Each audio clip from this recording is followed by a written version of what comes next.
thank Milind ji, Nara ji, Dangi ji and all others including of course Maitri for having invited me.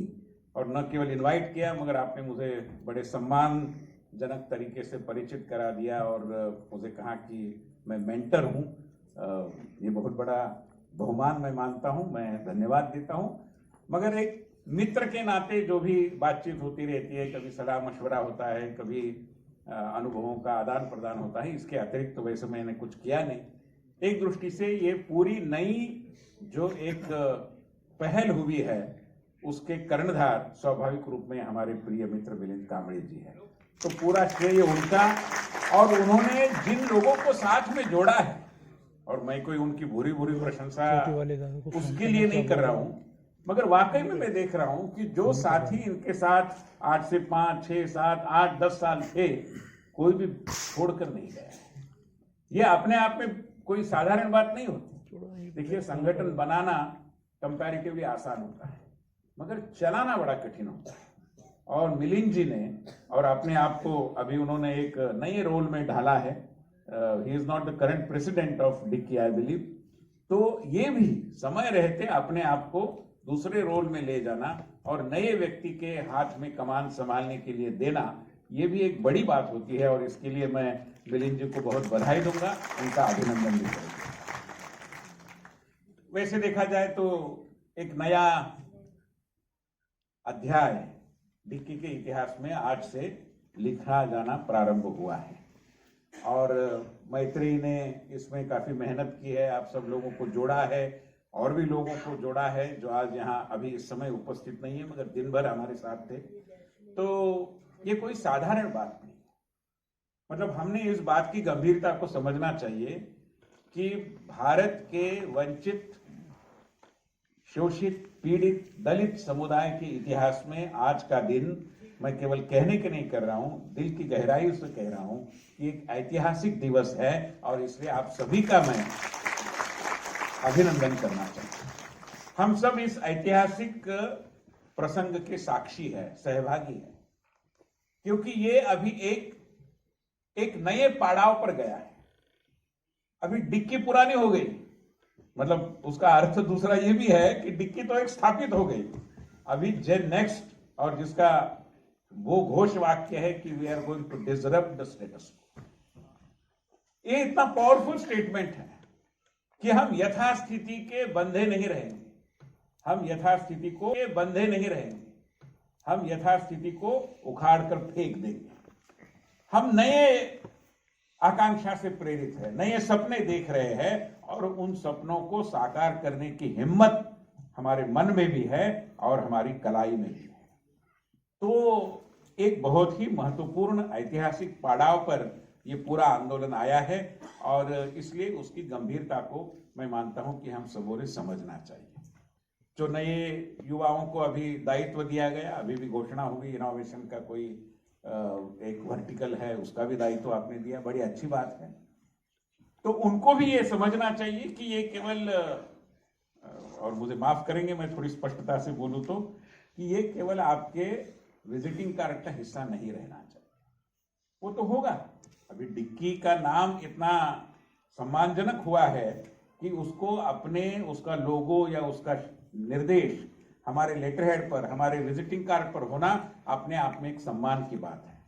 मगर सम्मान से भी कहीं अधिक, और मैं जानता हूं कि आप भी इसको जानते हैं, ये एक दायित्व का भाग है। It's a responsibility. It is for all the new members और the young members of the DICCI next gen that we have to reach out to those our brothers and sisters who still have remained untouched, unreached.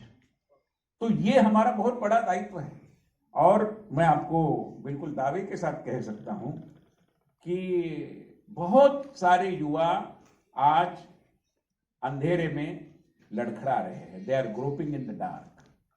It is required that somebody holds their hand, somebody walks a few steps along with them.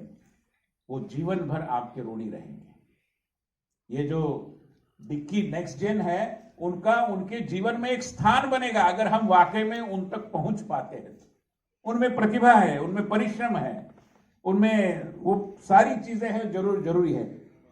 आवश्यकता है कि कोई उनका हाथ पकड़े, कोई उनको 2 कदम रास्ते पर चलने के लिए सिखाए, कोई उनके पीठ को थपथपाए, कोई उनको ये कहे कि मैं हूं ना।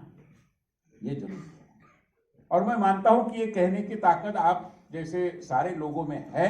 हमने अपने दायित्व को निभाते हुए समाज के उन वर्गों तक जाना चाहिए जहां तक शायद अब तक हम पहुंचे नहीं। तो मेरा आपको ये बिल्कुल आग्रह है कि इस दृष्टि से अगर हमने अपने अपने परिसर में सोचा, देखिए संगठन कोई केवल दिल्ली में रहता नहीं, दिल्ली की ताकत गली में है।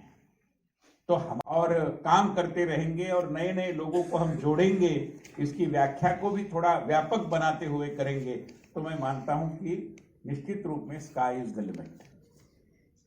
कई ऐसे उदाहरण सामने आते हैं। हमारे एक मित्र है, उनकी बिटिया है, she just college गोअर, may be 2nd year और 3rd ईयर। और हाँ, ये बात सही है कि उनके पिताजी की इंडस्ट्री वगैरह है, तो उसको पता है बिजनेस क्या होता है। तो उसने ये जो भारतीय महिलाओं के वस्त्र है ना, जैसे कुर्ता है, सलवार है, साड़ी है, बाकी कुछ है, इनको अपने इंस्टाग्राम का उपयोग करते हुए, she didn't go to Amazon or any other platform, she used Instagram and in a span of a year she sold goods worth ₹33 lakhs। संभव है, कोई कठिन नहीं। अभी अपने पिताजी को बोलती है कि आपको कैपिटल जरूर लगा तो मेरे से मांगो, मैं दे दूंगी आपको। This is the next gen. तो ये संभव है। मैं मानता हूं कि ये जो संभावनाएं इसमें से जितनी सारी उजागर हो रही है, इसके महत्व को हम भी थोड़ा समझे और उसके मुताबिक हम काम करते रहे, तो मैं मानता हूं कि ये जो स्वप्न देखा गया है आज यहाँ पर, उसको हम जरूर साकार कर पाएंगे। डिक्की का एक लंबा इतिहास है और ये एक न्याय की लड़ाई है। ये किसी के उपकार के लिए, किसी की दया की याचना के लिए, किसी के मतलब कंपैशन अपने आप में एक महत्वपूर्ण गुण है, करुणा, जो भगवान बुद्ध ने भी हमें बताया। मगर किसी की मेहरबानी के मोहताज रहते हुए डिक्की आगे बढ़ा नहीं। डिक्की एक जैसे स्वयंभू होता है ना, वैसा एक स्वयंभू संगठन है। किसी ने उनको ये करो ऐसा कहा नहीं, किसी फिक्की ने, सीआईआई ने ऐसा नहीं कहा कि अरे आप ये क्यों नहीं करते। मिलिंद जी को ये लगा कि अगर मैं आगे बढ़ा हूं तो औरों को क्यों पीछे छोड़ा हूं, तो वो उनको पकड़ कर ले आए रास्ते पे और धीरे धीरे धीरे कारवां इतना बढ़ता गया कि आज इंडियन एक्सप्रेस जैसे समूह को लगा कि मिलिंद जी को हमारे गेस्ट के रूप में बुलाए और उनके साथ हम डायलॉग करें, जिसका पूर्ण एक फुल पेज आपको पढ़ने को मिलेगा आने वाले संडे। ये कोई साधारण बात नहीं। ये केवल महिलाओं में सफल हुआ, पुरुषों में क्यों नहीं हुआ?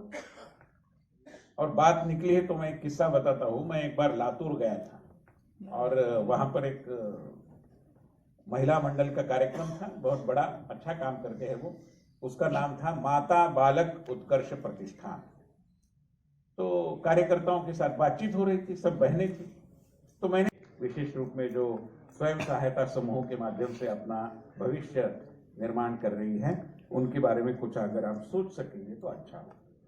तीसरा मेरा आग्रह है कि आप सब प्रतिभा और परिश्रम के सहारे यहां तक आए हैं और प्रतिभा में टेक्नोलॉजी का भी बड़ा महत्व है। तो टेक्नोलॉजी का मतलब हमारा जीवन यापन अधिक अच्छा हो, हम आराम से घर बैठे सारा कर पाए, बटन प्रेस करें और चीजें एकदम खुल जाए, सामने स्क्रीन आ जाए, जो चाहे जो देखना है वो हमें वगैरह वगैरह, तो ठीक है, उसमें कोई आपत्ति नहीं। मगर can we think of technology for empowerment, ऐसी प्रौद्योगिकी कि जो हमारे सशक्तिकरण की प्रक्रिया को आगे बढ़ाए, जो नए अवसर निर्माण करेगी, नए रोजगार देगी, नई संभावनाओं को विकसित करेगी। क्या इस तरीके की टेक्नोलॉजी का एक संवर्ग, एक कैटेगराइजेशन क्या हम विकसित कर सकते हैं? अगर ये होता है तो टेक्नोलॉजी के बारे में हमारी सोच भी परिवर्तित होगी और टेक्नोलॉजी का सामाजिक आवश्यकताओं के साथ एक सीधा संबंध निर्माण करने में भी शायद हम सफल हो पाएंगे। मैं आपको बहुत ज़्यादा न बोलने के आश्वासन से शुरू किया था, देखते देखते 20 मिनट हो गए। मुझे केवल इतना ही कहना है कि आपने अपने अनुभवों को, जैसे मैंने YouTube की बात की, वैसे लिखना भी चाहिए। मैं मिलिंद कांबळे जी को कई बार बोलता रहा कि आप एक नए, जिसको प्रचलित भाषा में दलित साहित्य कहते हैं, ऐसे एक नए दलित साहित्य के सृजन की गंगोत्री आप कर सकते हैं। और वो उस रूप में दलित साहित्य नहीं होगा, वो तो एक आकांक्षा का साहित्य होगा, वो तो एक संघर्ष का साहित्य होगा, वो तो एक और लोगों के जीवन के अंधकार को दूर करने वाला साहित्य होगा। इसलिए वो आप जरूर लिखे, ये मेरी आपको प्रार्थना है। एक बहुत बढ़िया और मुझे बड़ा अच्छा लगता है ऐसा एक हिंदी का काव्य है, उसको आपके साथ बांटते हुए मैं अपनी वाणी को विराम दूंगा। काव्य में मैं थोड़ा परिवर्तन भी करूंगा। मूल काव्य में ये कहा गया है कि सवेरे का सूरज तुम्हारे लिए है। मैं मानता हूं कि इस सदन की आवाज अगर कुछ है तो वो आत्मविश्वास से ये कहती है कि सवेरे का सूरज हमारे लिए है। और ये जो हम तय करने वाले हैं, हमारा भविष्य, समाज का भविष्य, देश का भविष्य, और अभी G20 के जमाने में तो सारे